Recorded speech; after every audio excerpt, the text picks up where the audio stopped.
Today we're going to be building a name tag keychain using TinkerCAD. The website is tinkercad.com. It's pretty easy for most kids to use, and it has a lot of basic shapes that are pretty instrumental in 3D printing, and it just works very smooth no matter if it's a computer, Chromebook, or pretty much anything other than tablets don't seem to work very well with it.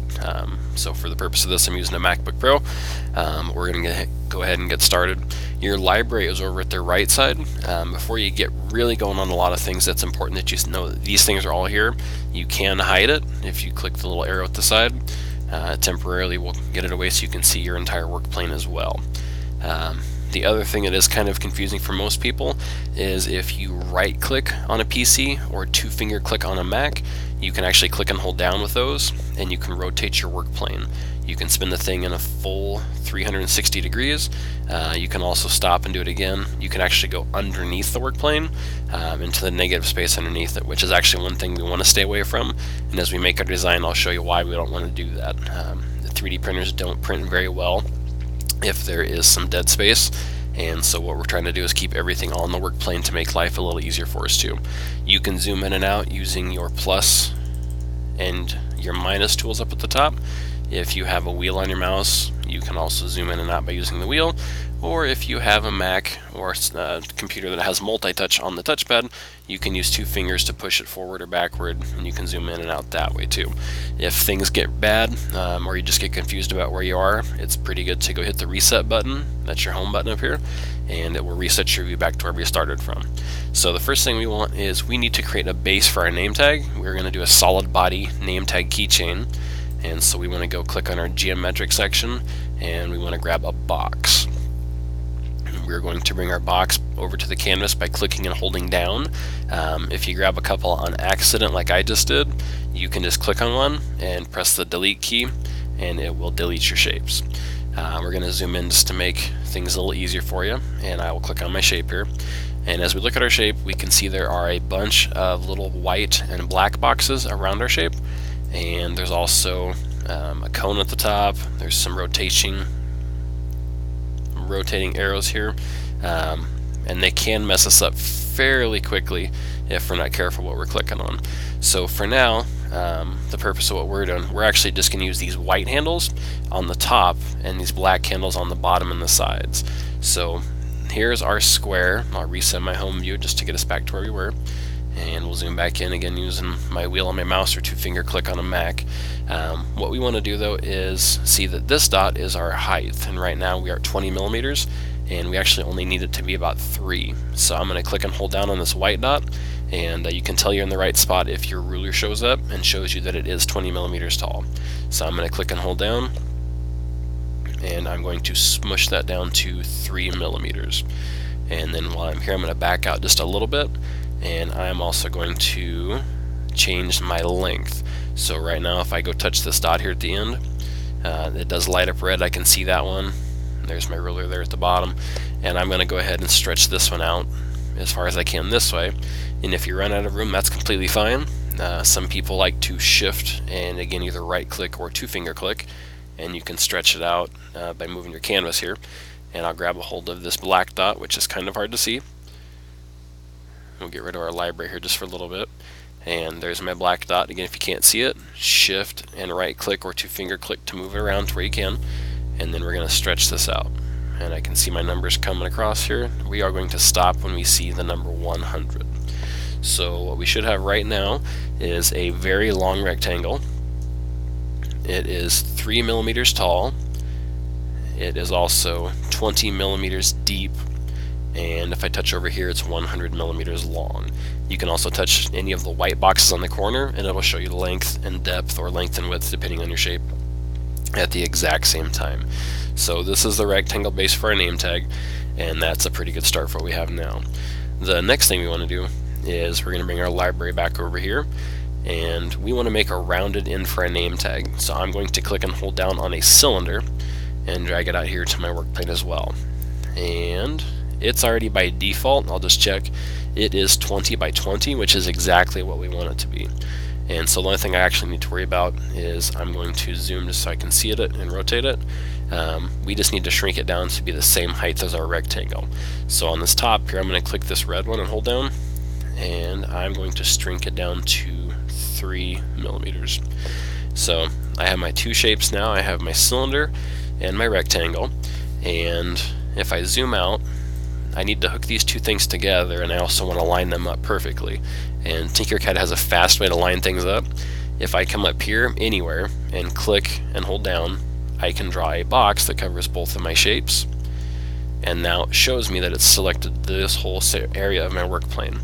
And there's an adjustment tool up at the top, so I'm going to go ahead and click on adjust, and one of my first choice is align.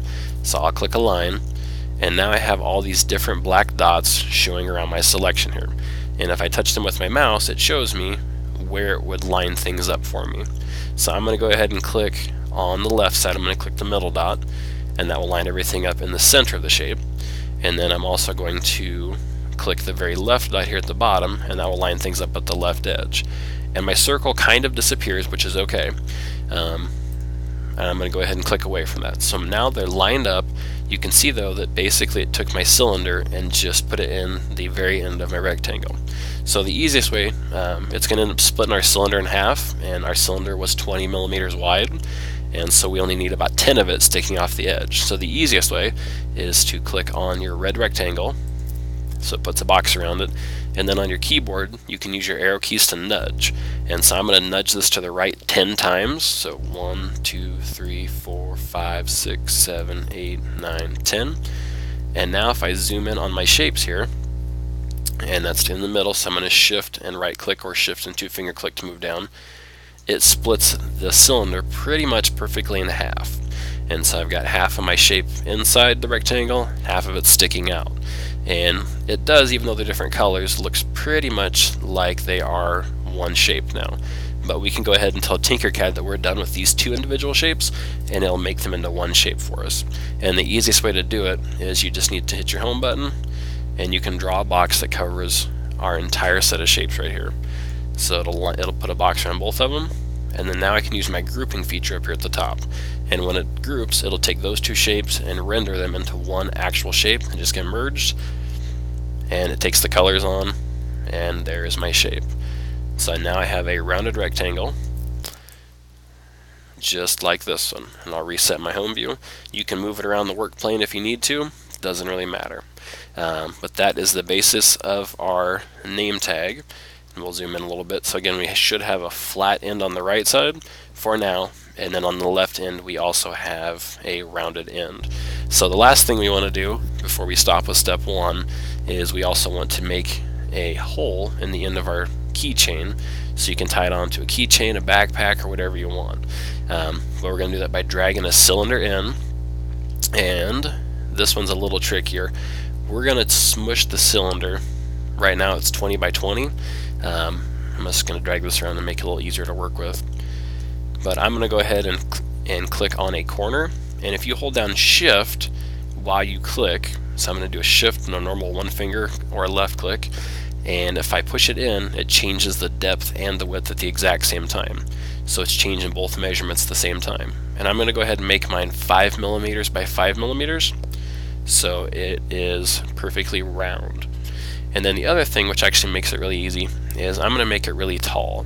So I'm going to come over here and click on this top dot, and I'm actually going to push mine up so it's about 10 or 12. We'll just stick it with 10 so we can do that. So this is a little confusing, but here in just a second you'll see why we have this. So for our hole, so we're going to go ahead and draw another box so it covers that small tall cylinder and our name tag, and then we're going to go back to our adjust and alignment tools. So make sure again you click adjust and align at the top, and we're going to do the same kind of thing. We're going to come over to the left side, and we're going to click in the middle section. That puts our cylinder in the middle, perfect middle of our name tag, and we're also going to come down here and click it to the far left. And when we do that, we have our name tag, and the cylinder is at the very, very edge. And you can go ahead and just click anywhere in the work plane, and it will get rid of our handles. So now that we have that, we need to slide this over a little bit just so it doesn't get in the way, and we can actually have a hole there. And so we're going to click this tall cylinder one time, and then we're going to go ahead and nudge it to the right 4 times. So 1, 2, 3, 4.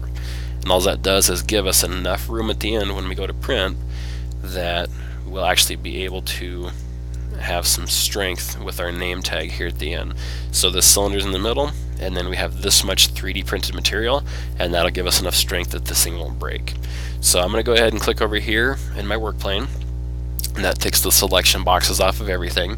And the last thing I want to do is I want to mess with the cylinder to make the hole perfectly in the middle of it. So if I click on here, there's a few things that I can do here. One is my inspector pops back up, and I'll go ahead and tell it that this needs to be a hole. So instead of print a solid object, it just won't print anything there, it'll print around it. So I'll click hole, and now my shape is kind of see-through. And the other thing is this little black cone on top lets us push things or lift things off the surface of the work plane. It also lets us push things down underneath the work plane. So I'm going to go ahead and click on this cone, and it's red, so I know I'm going to click on it. And I'm going to push that down, and you can see my number in the middle of my screen is turning negative. And what that's doing is it's pushing it down underneath it, and now you can actually see some of it sticking out of the bottom of the name tag here. So if I right click to view and zoom around, you can actually see it pushed it underneath my name tag. And so what that does is that makes sure that we'll have a hole that goes completely through the name tag. This is the one time it's okay to do that. Later on, as we start adding shapes to our name tag, we want to make sure that everything is on top of the name tag. 3D printers don't do very well with printing things that are completely straight overhead. You can't do a 90-degree print, so it has to do curves. And if you push your shapes underneath it, it'll try to start printing down here at the bottom of the shape, and then everything kind of floats and gets messed up. So we just want to make sure everything that is solid is on top of the work plane. If it's a hole like this shape right here, it really doesn't matter. So we're going to go ahead and hit the home button to zoom out, and then resets our view. I can zoom in a little bit to where I need it to be, and I'm going to draw a box one more time. So I will draw a box around my shape, and it selects the cylinder in the middle, and it also selects my name tag. And if I click a group one more time, it will render everything and it merges all our shapes. And so what we have now, again, I'm shift and right clicking, or shift and two finger clicking on a Mac, it actually made a hole through the middle of the end of my name tag. And you can actually see the work plane underneath it, so we know that it is in fact a hole. So I'll hit the home button, and there is my shape. If you want to change colors, it doesn't really matter. 3D printers will print whatever color you have in the printer itself, but if you click a shape, the inspector has these choices. And so we can actually click, you can do custom colors, you can do kind of anything you want if you want to make it unique. I do find it's easier to design in several colors, and that way when you go to put your name on here or other shapes, it's easier because they stand out a little better. But just for the purpose of this, I'm going to go ahead and stick with red, and then we can add some more things here in just one second.